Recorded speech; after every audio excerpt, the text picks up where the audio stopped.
Hello guys, good morning, welcome back to মিষ্টি Meenakshi new another blog. আশা রাখছি সকলে ভালো আছে, আমিও ভালো আছি।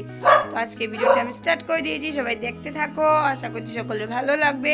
যদি ভালো লাগে অবশ্যই লাইক, কমেন্ট, সাবস্ক্রাইবের পাশে থেকো, শেয়ার করে দিও আত্মীয় বন্ধু বান্ধব সবার সাথে, ঠিক আছে? তো আজকে তো বৃষ্টি বৃষ্টি করছে, কালকে রাত্রে থেকে বৃষ্টি হচ্ছে, কিন্তু জানো তো মাকে নিয়ে যাবো আজকে সোনোগ্রাফি করাতে। অনেক দিন হয়ে গেল সোনোগ্রাফিটা করানো হলো না, কিন্তু শরীরটাও তেমনভাবে ভালো হচ্ছে না। তো ভাবছি সোনোগ্রাফিটা করিয়ে নিয়ে আসবো, কিন্তু বৃষ্টিতে কী করে যাবো বলো? কালকে রাত্রে গিয়ে ওই নাম লিখিয়ে এসেছি। তো আজকে হচ্ছে মার 13 নম্বরে টোকন, তো যাবো সেখানে। কিন্তু পরিস্থিতি দেখাবো কি এমন অবস্থা, দেখলে তোমরা বুঝতে পারবে। এই দেখো বাইরের পরিস্থিতি মেঘাচ্ছন্ন হয়ে আছে, বুঝলে? আর কালকে যে গাছের সাপ ছিল, ফুল গাছটা দেখিয়েছিলাম, সেটা ওইখানের গাছটাতে ছিল। এই গাছটা মেজদাকে বলেছি কেটে দিতে, কেটে দেবে হয়তো বা। কালকে তো আসেনি, পুরো একদম একদম ছাড়াই করে দিতে হবে, নাহলে হবে না। কাদা কাদা কাদা হয়ে গেছে একদম সারা বাড়ি। বুনুকে রুটি বেলে দিয়ে আসলাম, বুনু রুটি বানাচ্ছে। তো রুটি খেয়ে স্নান করে পুজো দেবো। আর যাবার কথা হচ্ছে 12:30টায়, তারপর তাড়াতাড়ি করে পুজো দিয়ে চলে যাব। কেন আমার কাজও পড়ে আছে, ভিডিও এডিটিংও পড়ে আছে, কী করবো আমি বুঝতে পারছি না। উঠেছি সকালে একবার, উঠে আবার কী করবো, ঘুমিয়ে গেছি। তো এখানে আমাদের জন্য হচ্ছে রুটি, আর ওখান থেকে বলে দিয়েছে মাকে 8টার ভেতরে ভাত খাইয়ে দিতে, নিরামিষ খাবার খাইয়ে দিতে। মার খাবার দাবার হয়ে গেছে। আর এখানে আমাদের জন্য হচ্ছে চা, রুটি, তার সাথে আলু ভাজাও আছে। তো চলো আমরা খেয়ে নিই। এই যে হচ্ছে আমার বাবা, খুবই দুষ্টু ছেলে একটা, একদম কথাবার্তা শুনে না, খুবই দুষ্টু ছেলে। আর বাকি দেখাচ্ছি না, প্রচণ্ড দুষ্টু, ধরে একদম কিচিকিচি করে। তো আমি আর মা বেরিয়ে পড়েছি। তো বলেছে আমাদেরকে 12:30টার দিকে যেতে। তো ঠিক সেই টাইমে গিয়ে পৌঁছে যাব।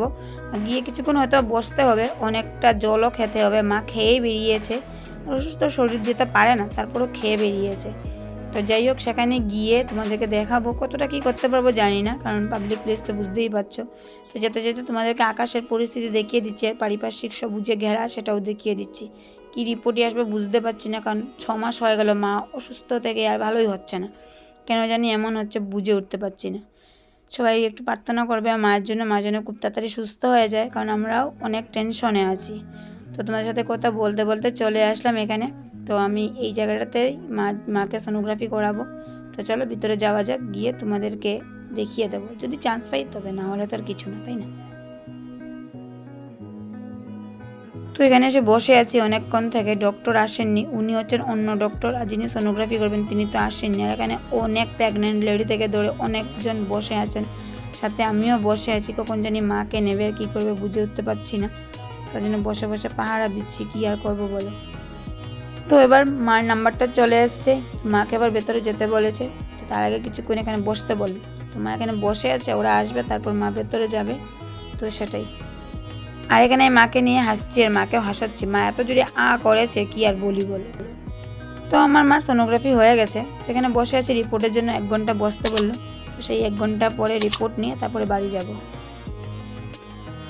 তো আমাদের রিপোর্ট না হয়ে গেলে এবার চলে আসলাম। মাকে কিছু খাওয়াবো, কারণ মা বলেছে কিছু খেতে। মার প্রচণ্ড খিদে লেগেছে। লাগবে না বা কেন, 3:30 বেজে গেছে, সেই 8টার সময় মা খেয়েছিল। তোমাকে কিছু খাইয়ে নিই, তারপর বাড়ি যাচ্ছি। তো যাওয়ার আগে ঘরের জন্য অনেক কিছু কেনাকাটা করেছে, সাথে আমি একটা আইসক্রিম নিয়ে নিলাম। তো চলো আজকে আমার ভিডিওটা এই পর্যন্ত। আশা করছি সকলে ভালো লাগবে। লাইক, কমেন্ট, শেয়ার করো, সাবস্ক্রাইব করে পাশে থেকো। আবারও চলে আসবো তোমাদের সাথে নতুন একটা ভালো ভিডিও নিয়ে। তখন বাই।